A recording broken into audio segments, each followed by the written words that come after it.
Hi, I'm Paul Brodie. We're back in my shop. Energy's good today. So we're going to look at the Schebler carburetor. This is the carb used on a lot of the older bikes. I've got a manual here, 1928, and you open it up. It's the world's finest carburetor, and it got used on Ace, Cleveland, Excelsior, Harley Davidson, and Indian. There's a bunch of different models which Schebler made, and looking on page 2 of my catalog here, we have the second model here. This is the Schebler H, and back in those days you could buy it for $13.50. We're talking 100 years ago. It says that the sizes available are 3/4 of an inch, and 1.25 inches. When I measure this carburetor here, this is an actual original Schebler carburetor. This one is 1 3/8, so this is larger than what was available in the catalog. And then when I made this carburetor, this is a reproduction that I made in my shop here. And I measured the bore, and we're actually up to 1 7/8 inches. So this is truly the racing carburetor here because it's the biggest.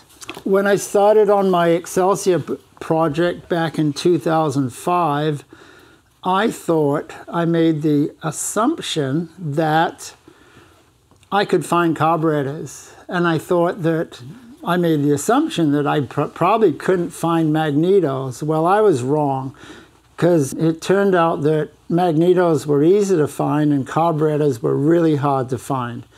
I found one carb, it's worn out. And what I did is I sent this down to a gentleman in Ohio. That's Jeff Willis. And what he does, he makes things. He has a process of lost wax casting, and he made a bunch of pieces for me out of chrome moly. There were linkage pieces and brake rods and things like that. And he made up the molds for the Schebler carburetor to be cast in bronze. So when he makes the molds, he takes this carburetor all apart. He makes the molds off this. So when the actual casting is made, because of shrinkage in the mold and the pattern, this ends up slightly smaller. So there's a shrinkage factor of 2%, maybe 3%, somewhere in there. I can't remember my memory.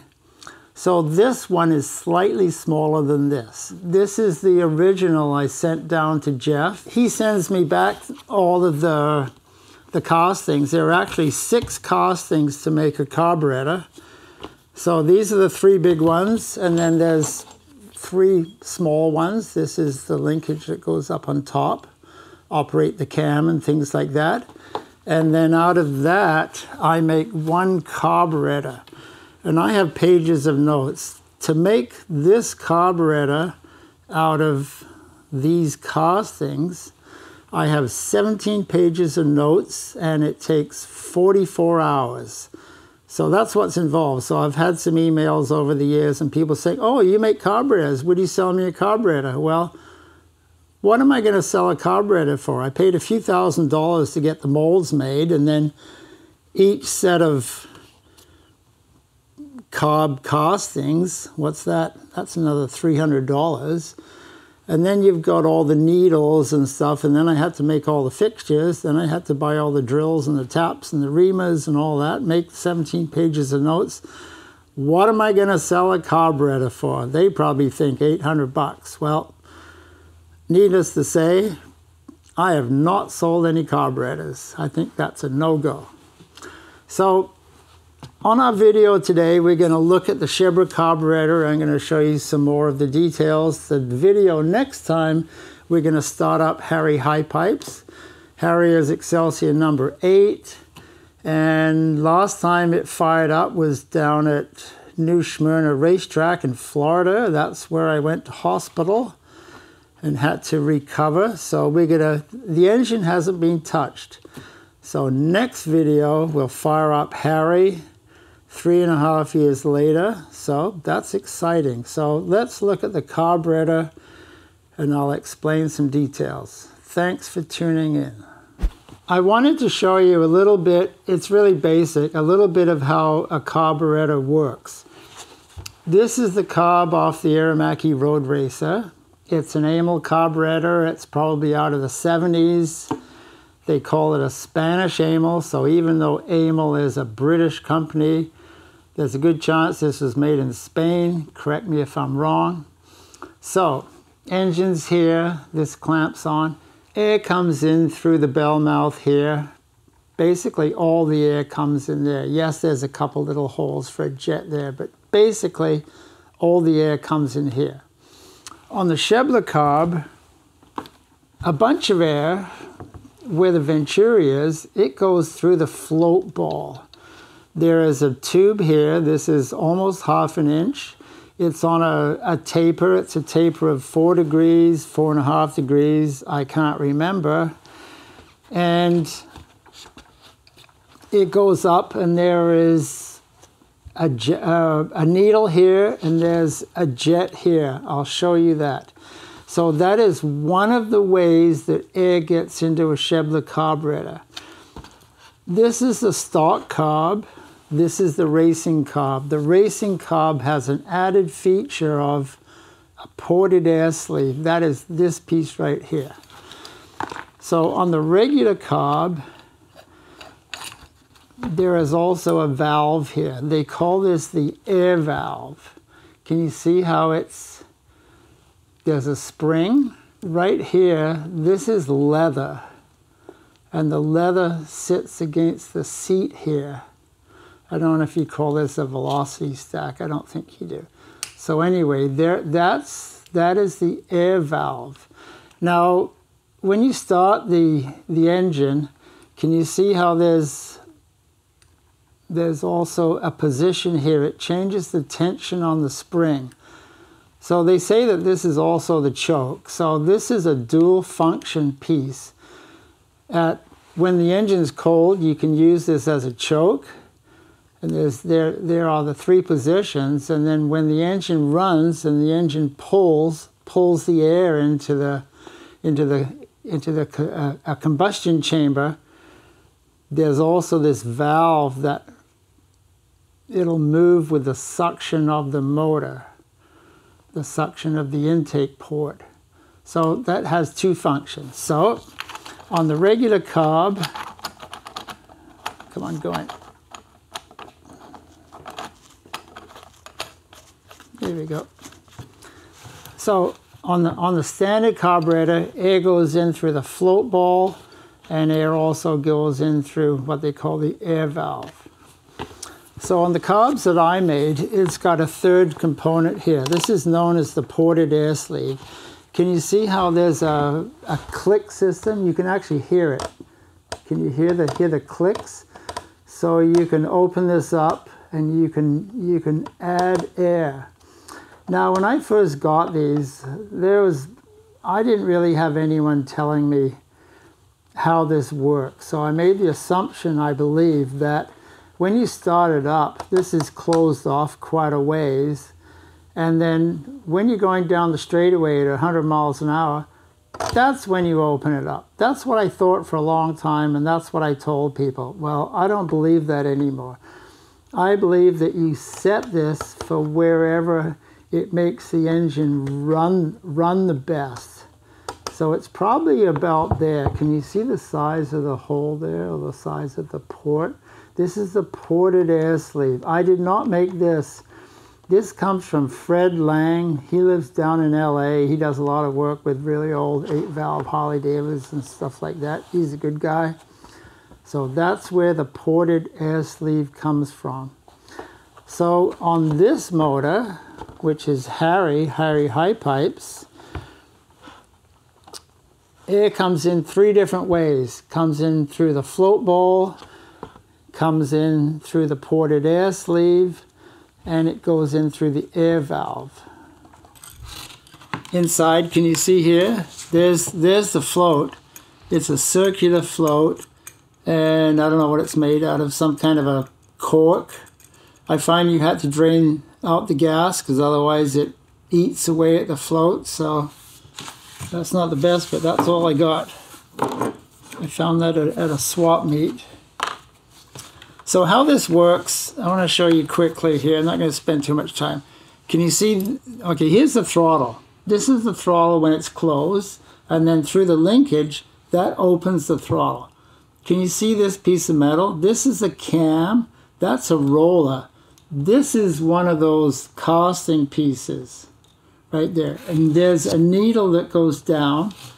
So when I open up the throttle, can you see how through the cam and the roller, it raises the needle? I want you to notice how that's working. So you open the throttle, it raises the needle. Coming down here is a jet, and the needle goes into the jet. So that's the first part here. Can you see there's a needle going down, and there's a jet, and then inside, here's the tube. That's that venturi, and the needle is meeting the jet, and it allows the gas to get sucked up through the float bowl here, and then it gets atomized. So that's part of how this carb is working. So if you look inside, well, I don't know if you got enough light, but this is where the needle and the jet, there's kind of an opening in there. And you can also see the butterfly down in there. Can you see the butterfly working? So there's a butterfly that opens, when you open the throttle, it opens up the butterfly and it raises the needle. So that's all going on inside the carburetor. At the startup, you can see how the choke is back, the spring is compressed, and then this is at idle. You can see how the fuel in the air is atomized and coming up there. Now we've taken off the choke, and then we're at full throttle. Can you see how the air valve is opened up to allow air in here as well? And you're getting, excuse me, you're getting full throttle here. So that's full power. You can see how much fuel and air is being atomized and going into the combustion chamber. One more thing I'd like to show you, because Harry High Pipes is made to look like an old bike. So I get the castings. This is what the raw bronze looks like. And then I machine it, I bead blast it, I send it out for nickel plating. This is the Electroless nickel plating. It's not like a flash plating, like a bumper.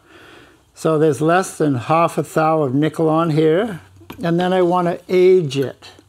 So what I used was ferric chloride. It's an etching agent. This is nasty stuff. You mix it down, I don't know, 50 to 131, I can't remember. And this goes into a plastic pail in its solution. I got gloves on, I got a mask on, I'm being very careful. I got the doors open. And this goes in, okay, I don't have the bolts in or anything like that. I put this into the solution. I leave it in for maybe 1 minute. I take it out, I rinse it, and then if I need it to be a little darker, I put it back in again. So that's how I do this process of aging, ferric chloride.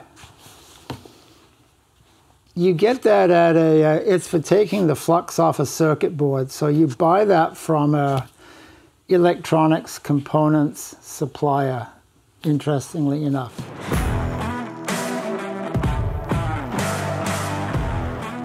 We're sitting down with Harry High Pipes now, and I didn't want this ported air sleeve and the air valve on here because it was going to be sticking out like that, and there was no air filter on there, so I decided I would make something custom for Harry, because this is my race bike that I was taking down to race at Sons of Speed, New Smyrna Speedway, Florida, 3,590 miles away. So I had a casting made up. I was working with a couple foundries, and I made up a pattern with the Excelsior X in it, and I made it out of wood, and I took it to them, and this is what they cast up. Not quite perfect here, but I had about, I think I had 3 of these made or 2 of these made. So out of that casting, I machined up this. Can you see how much metal I took off? easily a pound or two, something like that. So I ended up with this, happy with that. And then inside you can see what's going on. That's the center of the carburetor. I offset this because it looked better against the tank and showed more of the cylinders down here. I've got Venturis here. There's a 3mm Allen screw holding on these Venturis, and I have different sizes. This one's labeled number 2, number 3, number 4, smallest up to the largest. So when I take out these Allen screws, I can just pop in the next one. So that allows me to tune. And then also for the tuning, because I'm replacing the air valve there, I drill a series of 5mm threads, and I can plug them up or not plug them up with 5mm Allen screws. And you can see I've kind of got a random selection going here. I'm just guessing using my intuition as to what it should be. And then you see here, this is reed valves. And this is in place of the leather air valve that's at the end of the ported air sleeve. So in the combination of these things, the Venturis, the holes, the reed valves, I can tune this. And as it turned out, it was pretty good tuning. We went to the dyno and we fooled around with it a little bit, but what I had to start with was pretty darn good. So that's basically what I did to tune it. This is the bottom, and I think the X goes towards the front, but I can't find my notes and I can't remember, but it just seems to fit like that pretty good. And I've got my air filter. I went through the internet. You can choose almost any size of K&N filter. So I figured out, okay, I need room for the reed valves. I got to put some holes in there. I want it to be a certain size. That's how I came up with the K&N. So I've basically shown you how this all fits together, how it got tuned. Next episode, we're gonna take this outside. We're gonna fire it up. It hasn't been fired up since Florida, not California. And so that's been about 3.5 years. That's when I got taken away in a helicopter. So we're gonna fire it up next time. We're not gonna do any practice runs firing up. So we'll see what happens after 3.5 years. Thank you for watching. I'm still on chemo. Mitch and I like coffee. If you buy us coffees, it works really well. We do more videos. Thanks for watching. See you next time.